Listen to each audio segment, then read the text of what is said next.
Michael Hollingsworth has done a really good journalistic job. We have a story posted up at Infowars.com. Hardin, Montana under siege is the headline. Now, what we know is this American police force is a foreign mercenary company. I've got local newscast with legislators at the state house saying, yeah, they won't say who they are, where the money came from. They've done weird court battles to overturn Montana law to get the $27 million facility. They announced they're going to bring in foreign troops to train there. I mean, we've got scores. I know it's more than 15 different newscasts we posted. CNN, Billings News, local news, saying everything that's basically in Michael Hollingsworth's article.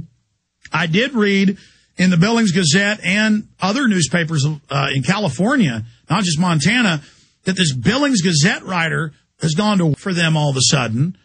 Lots of bizarre stuff going on there. You've got this weird foreigner who runs it all going around.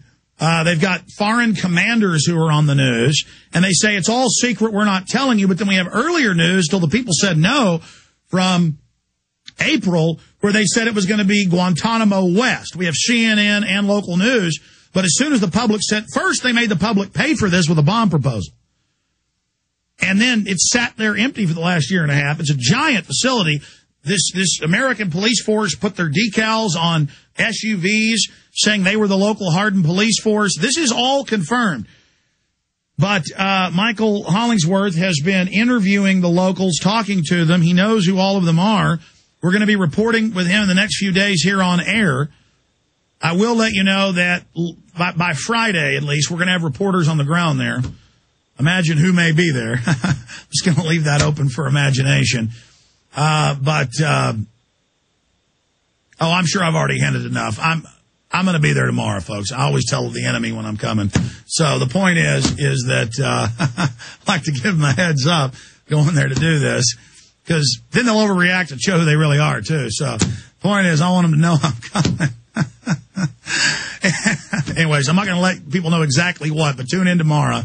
Let's go to Michael Hollingsworth. Michael, tell us briefly about yourself, and then in a snapshot, what's really going on there.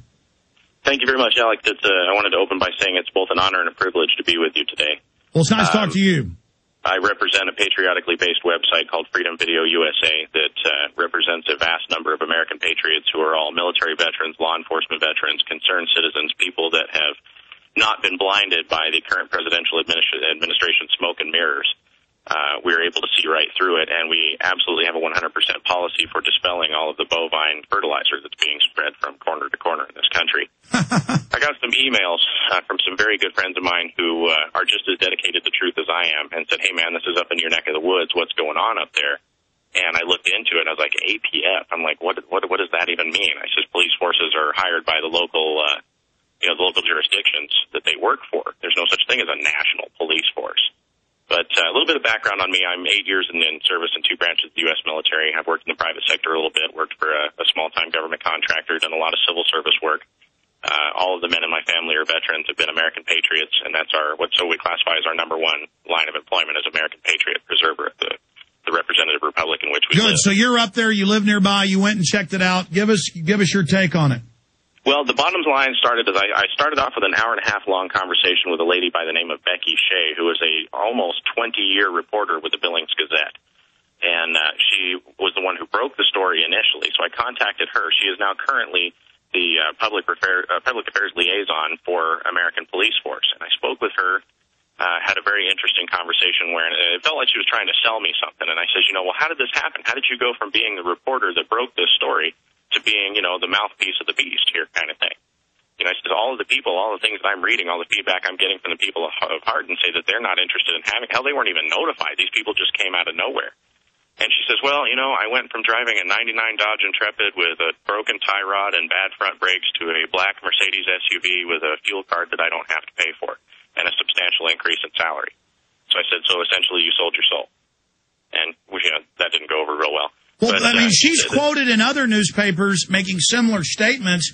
It seems like she's so starstruck by the money, she's even wanting to talk to us. And then meanwhile, you've got guys with foreign accents going, we will tell you nothing. We are bringing in foreign forces. In these newscasts, it's like they're trying to freak everybody out.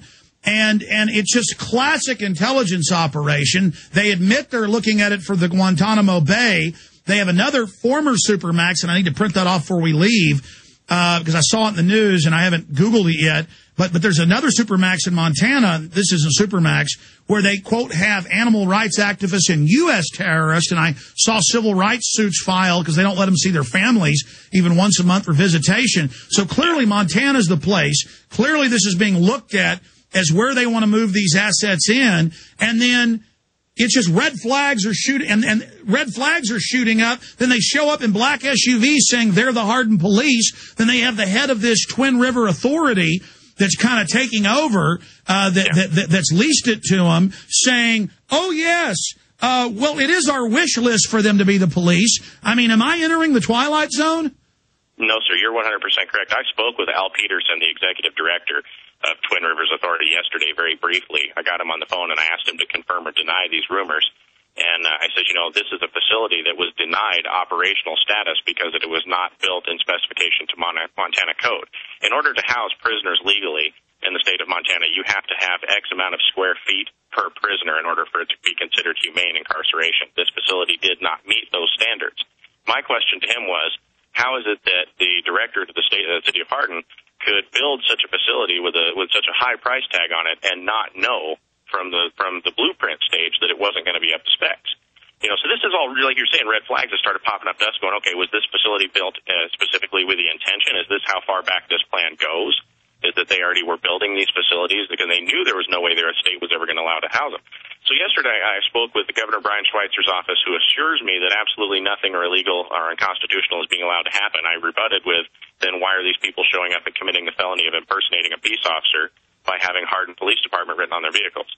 Well, sir, that's a private agency dealing with a private town, and that's not under the governor's authority, and it's really not something that we're at liberty to discuss, and we're not at liberty to discuss hypothetical situations. I says, sir, hypothetical situations, we have video of it. We have pictures. We have, you know. Well, that was the thing. The California paper said, the San Jose Mercury News said, Alex Jones says they've got police on the side of their cars. No, that's what the local news is saying. It's fact. We've got pictures. We've got video. There's interviews with citizens of the city of Hardin that are looking at these vehicles going, who the heck are these people? We did not hire these people. We have no idea who they are. Well, let me ask you this, since you live nearby, because I've been trying to study this in the last 2 days. Sure. Am I correct in saying that they had a bond issuance to build a prison to give people jobs, then they did a bait and switch and said it's a FEMA camp and a international Merc training center? Correct. The bond issue, that basically what happened, the bond issue has been in court tied up for several years now because they can't seem to get the paperwork straightened out for it. So they changed their business plan, and this is something that I approached Becky Shea with. And I says, exactly who are you planning on training, and what are you planning on training them to do? And she says, well, you know, that's really not something I'm at liberty to discuss, but it's going to be something to the nature of police / detention officer type training. And I says, ma'am, what's wrong with the Montana Law Enforcement Academy's Peace Officer Standards and Training, our state accredited academy? You can't function in the state of Montana. I don't know how it runs in other places, but in the state of Montana, you cannot be a sworn peace officer unless you have graduated the post academy. You have to take the Montana State approved post academy before you can serve. And the counties and cities are chartered under the state. That's their only authorities to the legislature. Correct. That is precisely correct. So basically, I says, I called the sheriff's office, and the gentleman that answered the phone was very abrupt with me and said that I'm not going to speak to you. If you want to know anything, call the city of Hardin. So I called the city of Hardin. They played the, Jimmy go tell Bobby, go tell Mary game with me and pushed me off to 30 different people. And anytime that happens, that's basically, in the 7 tenets of special operations, you have one of them called UW, or unconventional warfare. And essentially what happens with unconventional warfare is the disinformation campaign, the psychological operations, where you will go in and set, light the fuse, if you will, creating the need and getting people to see things from your perspective so that when you come in and offer your services that you had planned all along, that these people are going to, to a screaming, thunderous applause, they're going to welcome you. And that's essentially so you set the groundwork of problem, reaction, solution. Precisely. Now, the other thing that's very critical that everybody in the United States and the world needs to know is that Hardin, Montana was not the only city that they planned on doing this in, and that was something that came straight out of Miss Shea. Oh, that's key.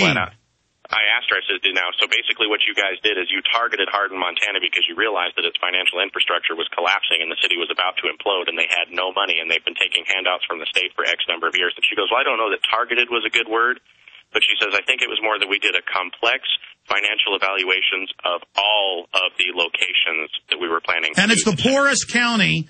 They're sold this jail will save you. Then they bait and switch it and turn it into a command center for American police force to spill out as society implodes. The mercs are here. Precisely. Now, you'll notice very carefully, if you go to their website, you will see an emblazoned logo on their berets and the side of their vehicles. It has a two-headed eagle. That is the Serbian royal family crest.